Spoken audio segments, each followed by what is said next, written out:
2023 साली म्हणजे साधारणतः 2 वर्षांपूर्वी आंतरवाली सराटीमध्ये मनोज जरांगेंनी मराठा आरक्षणासाठी केलेलं आंदोलन गाजलं ते तिथे झालेल्या लाठीचार्जमुळे। या लाठीचार्जबद्दल छगन भुजबळांनी केलेल्या एका दाव्यामुळे मोठी खळबळ माजली आहे। आंतरवालीमधला हा लाठीचार्ज नियोजनबद्ध होता असं म्हणतानाच भुजबळांनी या सगळ्या प्रकरणी पवारांच्या एका जवळच्या नेत्याकडे अंगुली निर्देश केलाय। पण भुजबळांच्या वक्तव्यामुळे सध्या राजकारण चांगलंच तापलंय। रात्रीतून मीटिंग झाल्या, त्याच्यामध्ये काही आमदार होते। होय, पवार साहेबांचे आमदार होते, मी नावच स्वतःचे। नागपूरमध्ये समता परिषदेच्या कार्यकर्ता संवाद बैठकीत छगन भुजबळांनी हा मोठा दावा केलाय। या दाव्याला किनार आहे आंतरवाली सराटीमध्ये 1 सप्टेंबर 2023 साली झालेल्या लाठीचार्जच्या घटनेची। आंतरवाली सराटीमध्ये मराठा आरक्षणाच्या मागणीसाठी उपोषणाला बसलेल्या मनोज जरांगे पाटलांच्या समर्थकांवर पोलिसांनी लाठीचार्ज केला। मात्र या लाठीचार्ज पूर्वी पोलिसांवरतीच नियोजनबद्ध पद्धतीनं दगडफेक झाली होती आणि या प्रकरणी भुजबळांनी शरद पवारांच्या नेतृत्वातील राष्ट्रवादीच्या एका आमदाराकडे अंगुली निर्देश केला, त्यामुळे वादाला तोंड फुटले। रात्रीतून मीटिंग झाल्या, त्याच्यामध्ये काही आमदार होते। होय, पवार साहेबांचे आमदार होते, मी नावच स्वतः घेतले।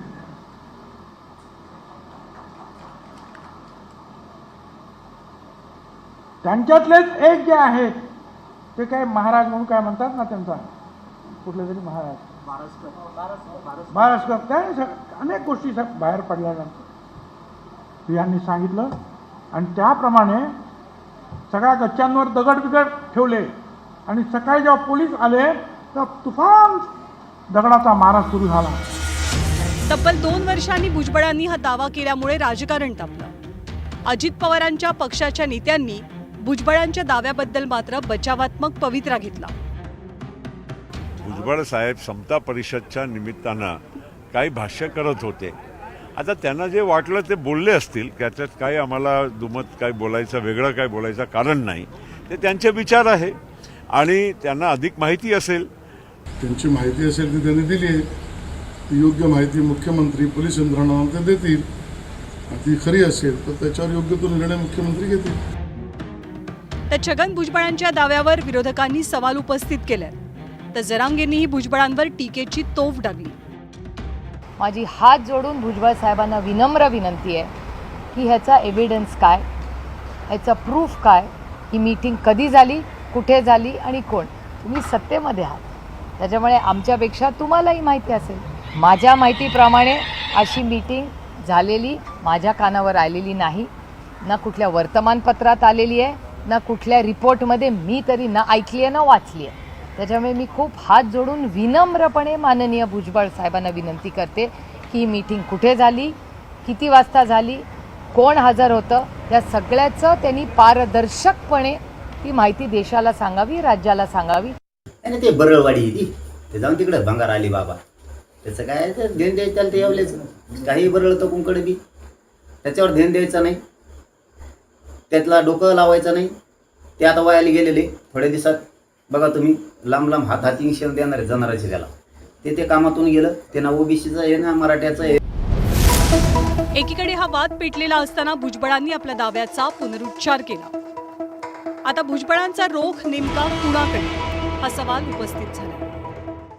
शरद पवार साहेबांच्या गटाचे आमदार हा शब्द मी वापरलेला आहे आणि त्यांना आम्ही घरी बसवलं हे सुद्धा मी पुढे बोललेलो आहे। तुम्हाला माहित नसेल तर कशाला विचार, शोधून काढा ना तिथला आमदार कोण आहे ते। मी बोललेलो आहे ते, आणि कोणाला घरी बसवलं हे तुम्हाला माहिती आहे। पवारांच्या आमदाराला ओबीसींनी धडा शिकवला आणि त्या आमदाराला पराभूत केल्याचं भुजबळांनी म्हटलंय। त्यामुळे भुजबळांचा हा रोख घनसावंगीचे माजी आमदार राजेश टोपेंकडे असल्याची राजकीय वर्तुळात चर्चा रंगते। Bureau report, news 18 Lokmat. आणि मराठा समाजाच्या ओबीसी आरक्षणावरनं छगन भुजबळांचे त्यांचे जुने गुरु आणि नेते शरद पवारांना त्यांनी लक्ष केल्याचं पाहायला मिळतंय। शरद पवारांमुळे जरांगेंना बळ मिळाल्याचा आरोप करत भुजबळांनी पवारांना चांगलंच घेरलंय। यामुळे भुजबळ विरुद्ध पवार असा वाद रंगल्याचं चित्र दिसतंय. पवार साहेबांनी अगोदर विचार करायला पाहिजे का झालं, आणि बरं तिथे गेले तर मग पोलिसांकडे सुद्धा जाऊन यायचं. 84 लोक कसे जखमी झाले, पवार साहेब गेले म्हणून उद्धव ठाकरे गेले, आणि हा बाबा मोठा लीडर झाला ताबडतोब. एकांच्या कमिटीमध्ये एखाद दुसरी व्यक्ती शोधली आहे, सगळे सभासद एका जातीचे, आणि बावनकुळ्यांची समिती बघितली त्याच्यात सगळे सभासद ओबीसीचे आहेत. आपण ऐक्य करायचं होतं आणि जातीवाद करायचा करायला हवं. हे ऐक्य कसं करायचं? आता पवार साहेब म्हणतात की छगन भुजबळ मुख्यमंत्री आहे, सगळ्यांनी एकत्र बसून ते सोडवा. अहो पवार साहेब वर्षापूर्वीच सर्व पक्षाची मिटिंग बोलवली, तुम्हाला बोलवलं, सगळ्यांना बोलवलं, कोणी आलं नाही. तुम्ही मिटिंगला येत नाही, आणि आता म्हणतात भुजबळ आणि तुम्ही जे आहे मिटिंग घेऊन सोडाल, तेव्हा तुम्ही आलात नाही, आणि आता आमचं वाटोळ झाल्यानंतर तुम्ही आमचं म्हणताय. तर छगन भुजबळांनी अगदी थेटपणे शरद पवारांच्या विरोधात रणशिंग फुंकल्यानंतर सुप्रिया सुळे आणि पवारांचे नेते समोर आले. पवारांच्या राष्ट्रवादीनं भुजबळांना जुन्या दिवसांची आठवण करून देत त्यांचे आरोप फेटाळून लावलेत. ते आज आमच्याबद्दल काही बोलले तरी मी कधीच विसरणार नाही, कारण का माझ्या आईने माझ्यावर संस्कार केलेत की आपल्याबरोबर जेव्हा एवढी जरी कोणी 2 पैशाचीही मदत आपल्याबरोबर केली असेल तर सुप्रिया त्या मिठाला जाग आयुष्यभर लक्षात ठेव, ही माझी आई नेहमी मला सांगते. त्याच्यामुळे भुजबळ साहेब आमच्याबरोबर आमच्या चांगल्या वाईट काळात उभे राहिलेले आहेत, ह्याची जाणीव मला आहे. आणि त्यांनी आमच्यावर किती टीका केली तरी मी त्याला कधीच उत्तर देणार नाही, कारण का मी तो काळ विसरलेला आहे. आणि यानंतर बातमी उद्धव ठाकरेंनी मनसेच्या युती संदर्भात केलेल्या एका मोठ्या वक्तव्याची किंवा दिलेल्या संकेतांची. स्थानिक पातळीवरती मनसेच्या पदाधिकाऱ्यांशी संवाद साधा आणि समन्वय ठेवा, या सूचना उद्धव ठाकरेंनी आपल्या पक्षाच्या पदाधिकाऱ्यांना दिल्याची माहिती सूत्रांकडून मिळते. बैठकीच्या माध्यमातून दोनही पक्षांच्या आढावा बैठका घेऊन आपली तयारी पूर्ण करा असंही ठाकरेंनी म्हटलंय.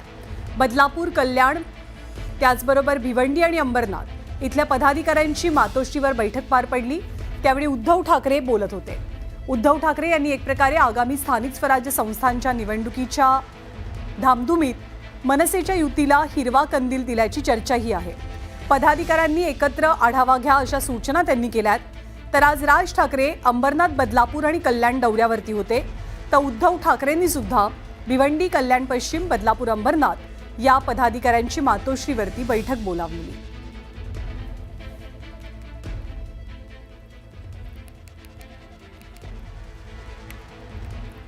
तर ठाणे हा उपमुख्यमंत्री एकनाथ शिंदेंचा बालेकिल्ला आहे आणि आगामी महानगरपालिकेच्या निवडणुकीत शिंदेंना या बालेकिल्ल्यामध्ये घेरण्यासाठी ठाकरे बंधूंनी कंबर कसल्याचं चित्र आहे. एकीकडे उद्धव ठाकरेंनी ठाणे जिल्ह्यातल्या पदाधिकाऱ्यांची बैठक बोलावली, तर राज ठाकरे सुद्धा अंबरनाथच्या दौऱ्यावर होते. अंबरनाथमध्ये मनसेचा मेळावा घेत त्यांनी कार्यकर्त्यांमध्ये चैतन्य निर्माण करण्याचा प्रयत्न केला.